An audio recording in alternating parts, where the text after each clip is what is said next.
Good morning all of you. आप लोगों का स्वागत है मेरे यूट्यूब चैनल सीजी बोर्ड की पाठशाला। आज हम लोग देखेंगे 9th क्लास का चैप्टर मोशन का पार्ट 1। इसमें मैंने कुछ टॉपिक्स को डिस्कस किए हैं जो कि आपके इन फ्यूचर जो कंसेप्ट्स होते हैं उनको समझने में आपको हेल्प करेगा। ठीक है, आप चैनल पे अगर नए आए हो तो पहले आप चैनल को सब्सक्राइब कर लीजिए और वीडियो को लाइक कर दीजिए और जितने से जितना ज़्यादा हो सके वीडियो को शेयर करिएगा।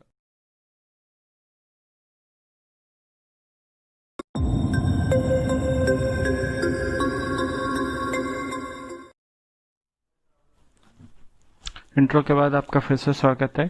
आज हम लोग पढ़ेंगे क्लास 9th का फिजिक्स का चैप्टर मोशन का फर्स्ट पार्ट। इसमें मैं कुछ कंटेंट को डिस्कस करूंगा, जैसे कि मोशन और रेस्ट के बीच में डिफरेंस, किसको हम लोग मोशन बोलेंगे, किसको हम लोग रेस्ट बोलेंगे, टाइप्स ऑफ मोशन, उससे रिलेटेड उसके graphs, types of physical quantity और फिजिकल क्वांटिटी क्या होता है, फिर हम लोग देखेंगे डिस्टेंस क्या है, उसके यूनिट्स देखेंगे। ठीक है, उससे रिलेटेड कुछ पॉइंट्स को डिस्कस करेंगे। नेक्स्ट हम लोग देखेंगे डिस्प्लेसमेंट और उससे रिलेटेड कुछ टर्म्स, उसके यूनिट्स, उससे रिलेटेड फिर हम लोग क्या करेंगे, न्यूमेरिकल्स करेंगे एंड देन में लास्ट में आपके लिए होमवर्क होगा।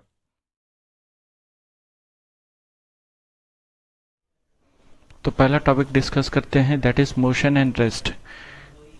कब हम लोग कहेंगे कि बॉडी मोशन में है?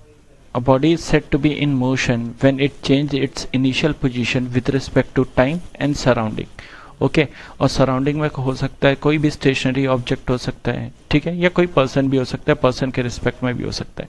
ओके, तो कब हम लोग कहेंगे कि बॉडी मोशन में है? जब बॉडी क्या करती है, अपनी पोजीशन को चेंज करती है, किसके रिस्पेक्ट में? टाइम के रिस्पेक्ट में और अपने सराउंडिंग के रिस्पेक्ट में। तब हम लोग कहते हैं कि वो बॉडी किस में है? मोशन में है।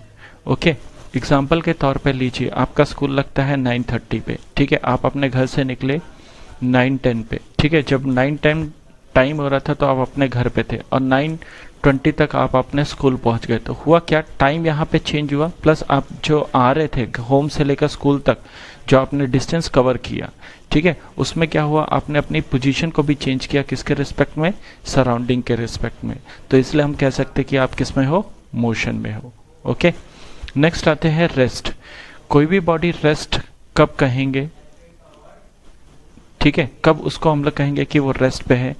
जब उसकी इनिशियल पोजीशन चेंज नहीं हो रही है टाइम के रिस्पेक्ट में और सराउंडिंग के रिस्पेक्ट में। जैसे एक एग्जांपल के तौर पे लीजिए कि एक कार खड़ी है आपके घर के बाजू बाजू, जो आपकी कार है या कोई भी मोटरसाइकिल है, जो भी है व्हीकल्स है, वो खड़ी है। ठीक है, जब खड़ी है तो वहाँ पे आपने टाइम देखा कि 9:10 पे वो वहीं पे खड़ी थी एग्जाम्पल के तौर पे, और 9:20 पे भी देखते हो वो वहीं पे खड़ी है।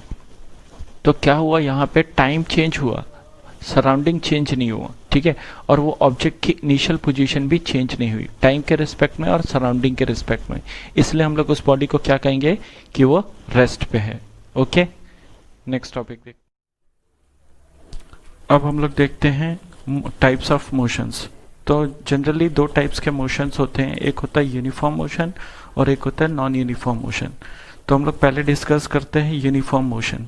ठीक है, तो किसी भी बॉडी को, a body is said to be a uniform motion when it cover equal distance in equal interval of time.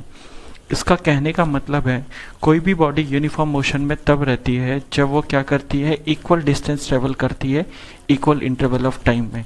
एक एग्जाम्पल के तौर पे लेके चलिए कि एक ट्रेन है जो कि क्या कर रही है, हर 60 किलोमीटर ट्रेवल कर रही है हर एक 1 आवर में। ठीक है, तो ये क्या है, आपका यूनिफॉर्म मोशन है। और इसका जो ग्राफ रहता है, हमेशा याद रखना, जो डिस्टेंस टाइम ग्राफ बनता है वो हमेशा बनेगा स्ट्रेट लाइन। ओके, नेक्स्ट आता है हमारा non uniform motion. Non uniform motion किसको कहेंगे? A body is said to be a non uniform motion if it either cover equal distance in unequal interval of time or unequal distance in equal interval of time। कहने का मतलब है कि कोई भी body non uniform motion में तब होती है जब क्या है, अगर वो अनइक्वल डिस्टेंस कवर कर रही है इक्वल इंटरवल ऑफ टाइम में, या इक्वल डिस्टेंस कवर कर रही है अनइक्वल इंटरवल ऑफ टाइम में। तो ये दोनों कंडीशन में क्या होगा, बॉडी नॉन यूनिफॉर्म मोशन में है। एग्जाम्पल के तौर पे लीजिए कि एक ट्रेन है जो कि क्या कर रही है, फर्स्ट आवर में वो 60 किलोमीटर कवर कर रही है, सेकंड आवर में वो 30 किलोमीटर कवर कर रही है, ठीक है। तो फिर नेक्स्ट 1 आवर में वो कवर कर रही है 10 किलोमीटर। तो यहाँ पे क्या हो रहा है, अनइक्वल डिस्टेंस कवर कर रही है इक्वल इंटरवल ऑफ टाइम में, ठीक है। तो ये क्या है, एक एग्जांपल है आपका किसका, नॉन यूनिफॉर्म मोशन का। अब यूनिफॉर्म मोशन को हम लोग बोलते हैं, यूनिफॉर्म स्पीड भी बोला जाता है और नॉन यूनिफॉर्म मोशन को बोला जाता है आपका वेरिएबल स्पीड भी बोला जाता है। और वेरिएबल स्पीड का जो ग्राफ है वो क्या होता है, कर्व लाइन होता है। डिस्टेंस टाइम ग्राफ अगर हम लोग इसका प्लॉट करेंगे तो वो हमारे को स्ट्रेट नहीं मिलेगा, कर्व मिलेगा। ओके, ठीक है। अब हम लोग देखते हैं physical quantity and the types of physical quantity.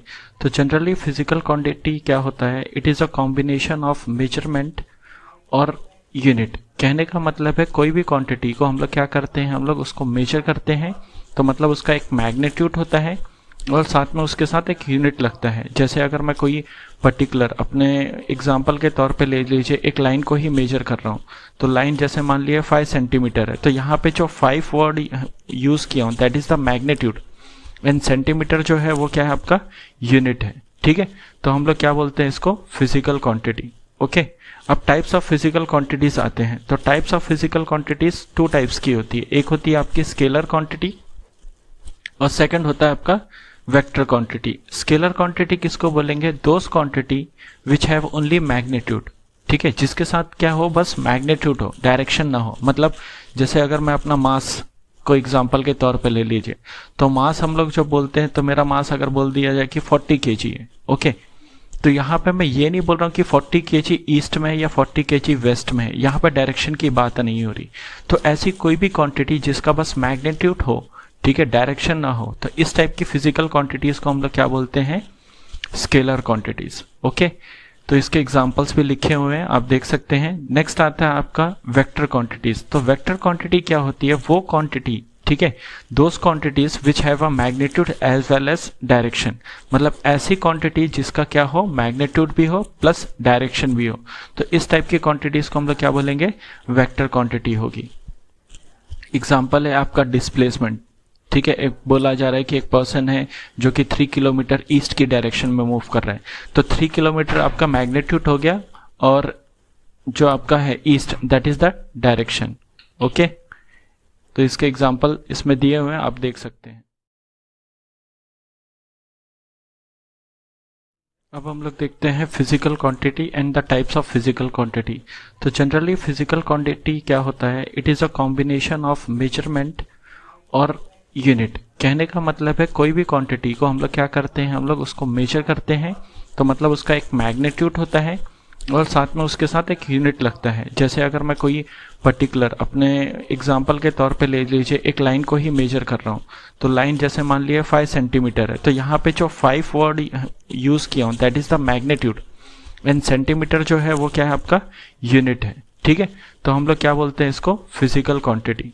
Okay, अब टाइप्स ऑफ फिजिकल क्वांटिटीज आते हैं। तो types of physical quantities 2 types की होती है, एक होती है आपकी स्केलर क्वांटिटी और सेकंड होता है आपका वेक्टर क्वांटिटी। स्केलर क्वांटिटी किसको बोलेंगे, those quantity which have only magnitude, ठीक है, जिसके साथ क्या हो, बस मैग्नीट्यूड हो, डायरेक्शन ना हो। मतलब जैसे अगर मैं अपना मास को एग्जांपल के तौर पे ले लीजिए, तो मास हम लोग जो बोलते हैं, तो मेरा मास अगर बोल दिया जाए कि 40 kg है, ओके, तो यहाँ पे मैं ये नहीं बोल रहा हूँ कि 40 kg ईस्ट में है या 40 kg वेस्ट में है, यहाँ पे डायरेक्शन की बात नहीं हो रही।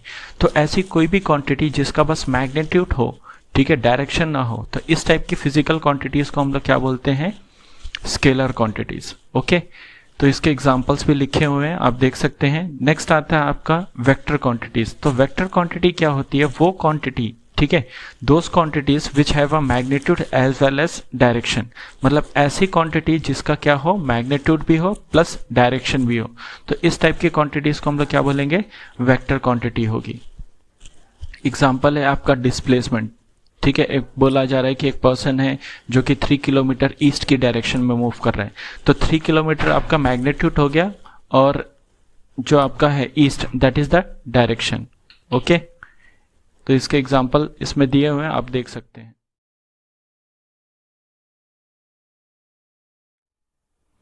तो अब हम लोग डिस्कस करेंगे डिस्टेंस एंड डिस्प्लेसमेंट और उससे रिलेटेड कुछ फिजिकल टर्म्स को देखेंगे, ठीक है।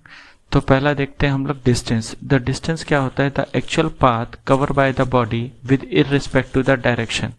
इसका कहने का मतलब क्या है कि जब बॉडी कोई भी जो पाथ लेंथ कवर करती है लेकिन उसमें डायरेक्शन फिक्स नहीं रहता है, तो इस टाइप को हम लोग क्या बोलते हैं?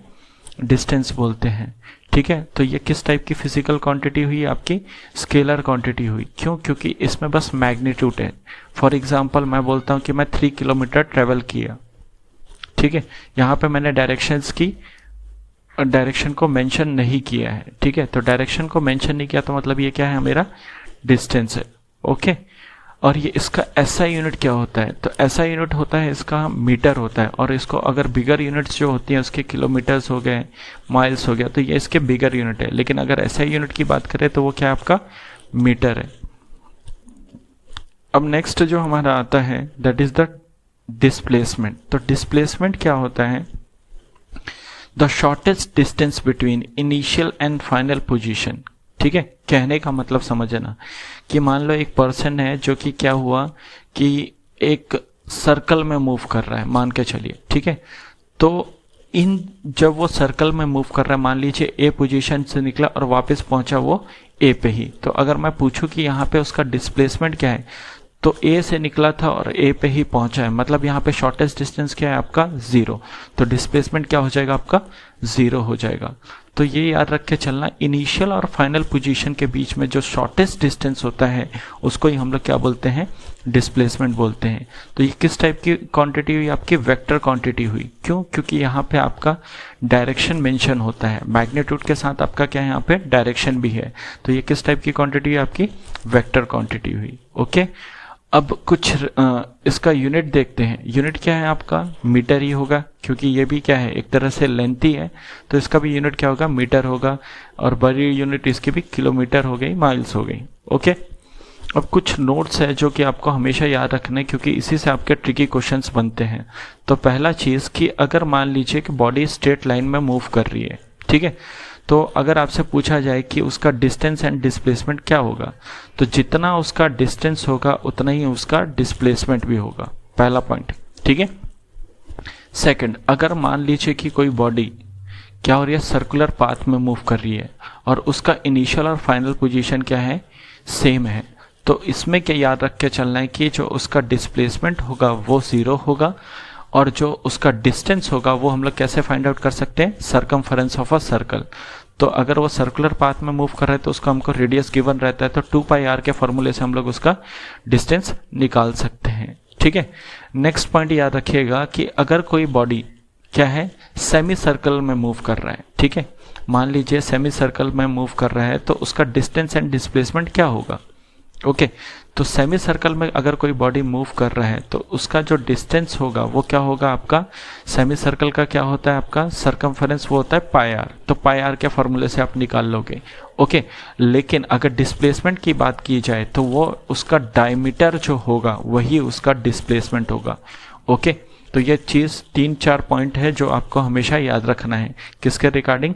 डिस्टेंस एंड डिस्प्लेसमेंट के रिगार्डिंग। अब हम लोग नेक्स्ट टॉपिक डिस्कस करते हैं।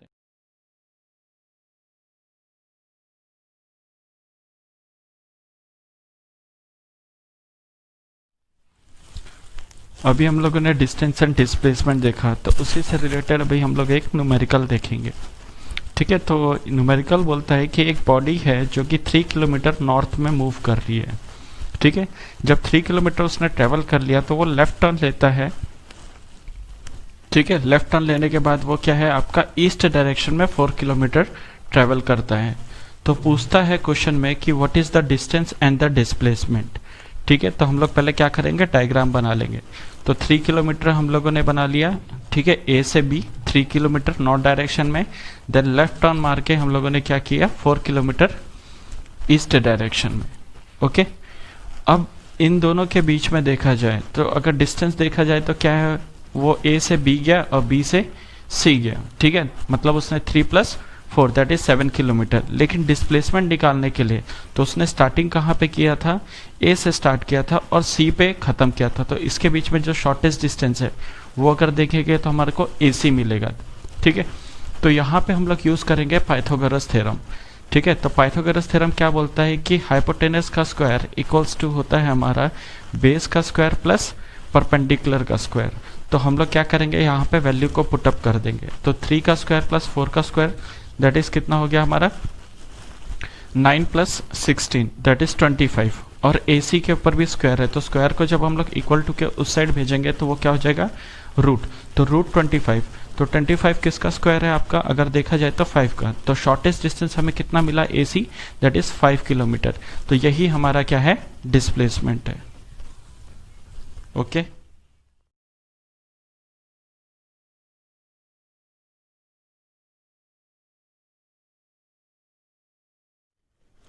अभी हमने डिस्टेंस एंड डिस्प्लेसमेंट पे न्यूमेरिकल देखा।